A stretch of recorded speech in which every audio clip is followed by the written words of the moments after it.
In this video I will show you that how you can use aloe vera gel to get soft pink lips naturally. You will need 1 aloe leaf.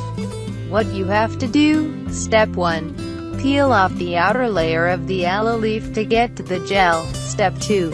Scoop out the gel. Step 3. Store it in a container. Step 4. Use as you would use a lip balm, and store in the refrigerator. How often do you need to do this? Aloe vera gel can be used several times a day. Why this works? Aloe vera is soothing, so it helps with chapped and irritated lips. It also stimulates the growth of new skin cells, and helps with the damage caused by the sun.